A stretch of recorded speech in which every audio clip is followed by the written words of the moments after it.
जो human papilloma virus होता है उसके कुछ मेन स्ट्रेन होते हैं, जिसमें 16, 18, 6 और 11 मोस्ट कॉमन है। इसके लिए 2 तरह की वैक्सीन इस समय हम लोग के पास अवेलेबल है। उसमें गार्डेसिल नाम से वैक्सीन आती है।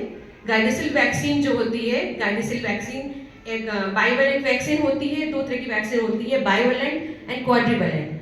बाइवैलेंट वैक्सीन मोस्टली 16 और 18 में वर्क करती है, और क्वाड्रिवैलेंट वैक्सीन 16, 18, 6 एंड 11 की उसको रोकता है, इन्फेक्शन को रोकता है। जो क्वाड्रिवैलेंट वैक्सीन होती है वो थोड़ी कॉस्टली होती है, और बाइवैलेंट जो होती है वो थोड़ी सी चीपर होती है।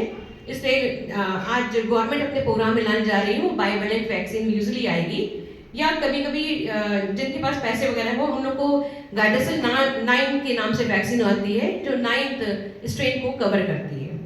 अच्छा, इम्पोर्टेंट क्यों है ये इसका वैक्सीन? क्योंकि जो कार्सिनोमा सर्विक्स है वो सेकेंड मोस्ट लार्जेस्ट कार्सिनोमा है जो वुमेन्स में पाया जाता है, और इंडिया में इसका इंसिडेंस जो है 2.5% में है। मतलब 2.5% में लेडीज जो होती हैं वो पैपिलोमा वायरस के संपर्क में आती हैं, जबकि ऑल ओवर इंडिया में इसका इंसिडेंस 1.3% है।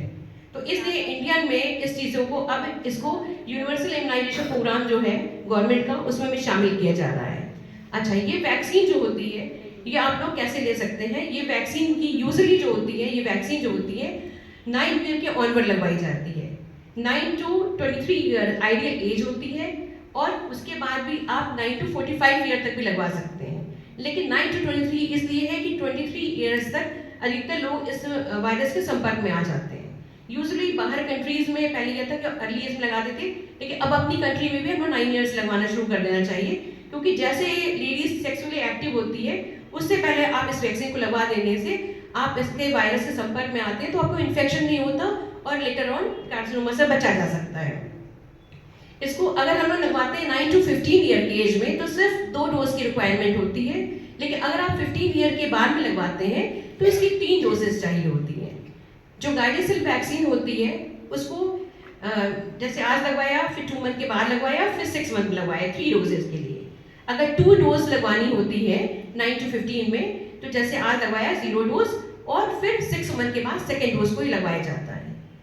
तो इस तरह से हम अगर अपने वैक्सीन को लगवाते हैं, और तुम लोग की एज जो इस समय है सारे यंग एज के बच्चे हो, तो इस समय सभी लेडीज को जितनी भी है कार्सिनोमा को प्रिवेंट करने के लिए वैक्सीन को लगाना चाहिए। अच्छा, जहाँ तक इसकी साइड इफेक्ट्स वगैरह की बात है, लोगों को लगता है कि इसके साइड इफेक्ट्स भी होते होंगे। साइड इफेक्ट्स के बहुत माइल्ड साइड इफेक्ट होते हैं। कभी कभी पेशेंट को माइल्जिया जिस साइड पे लगता है वहाँ पेन हो सकता है, थोड़ा फेवरिश हो सकता है, और किसी किसी को थोड़ी वीकनेस वगैरह हो सकती है। इसलिए कहते हैं कि पेशेंट को वैक्सीन लगाने के आधे घंटे तक आपको अपनी ओपीडी में रोकना चाहिए।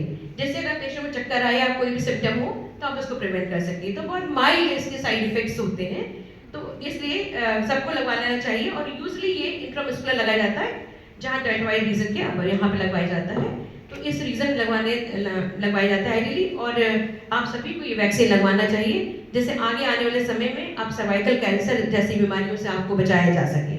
Thank you.